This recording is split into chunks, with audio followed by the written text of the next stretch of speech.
जय हिंद। आइए एक मजेदार और जॉयफुल कहानी सुनते हैं। एक बार की बात है, एक गरीब व्यक्ति था। उसके पास पैसे न थे। वैसे भी हमारे समाज में गरीब तो उसी को कहा जाता है जो आर्थिक रूप से कमजोर अर्थात आर्थिक रूप से उसे तंगी हो। उस व्यक्ति को भी आर्थिक रूप से वो परेशान था। उसके पास पैसे रुपए न थे, बल्कि उसे बर्गर खाने का बड़ा मन करता था। तो जब बर्गर खाने का मन होता था तो बर्गर वाली दुकान के पास चला जाता था और घंटों खड़े रहता था। तब उन्होंने एक बार जो बर्गर बनाने वाला जो व्यक्ति था वो देखा कि रोज रोज ये गरीब आता है और घंटों यहाँ खड़ा रहता है, ना खरीदता है ना खाता है और फिर वापस चला जाता है। आखिर ये रोज रोज करने क्या आता है कि घंटे यहाँ खड़े क्यों होता है। एक दिन बर्गर वाले से रहा नहीं गया और उसने पूछ दिया कि तुम रोज रोज क्या करने आते हो यहाँ पे।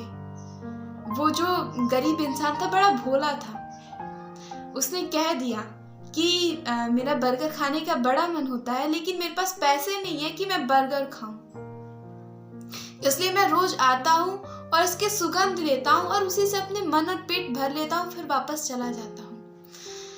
अब जो बर्गर वाला था बहुत ही चालाक था, बहुत ही शातिर था, बहुत ही लालची प्रवृत्ति का था। उसने सोचा कि क्यों ना इससे पैसे लिए जाए, और तब वो कहने लगा कि तुम खाते नहीं हो लेकिन मेरे बर्गर का स्वाद तो लेते हो और इसके स्वाद के तुम्हारे 5 रुपए हुए।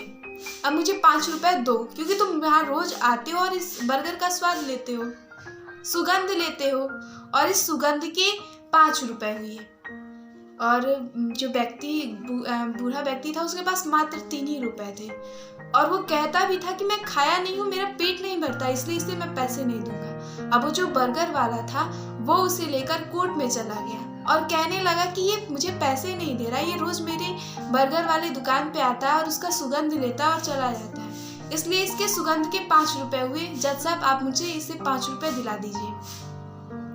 जज साहब ने बोला अच्छा ठीक है।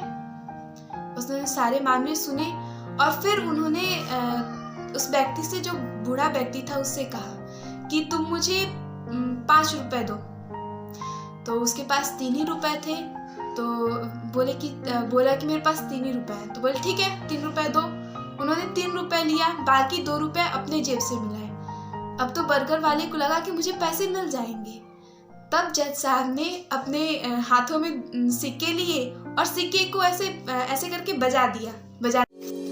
तब बर्गर वाले ने कहा कि हाँ, मुझे सिक्कों की खनखन सुनाई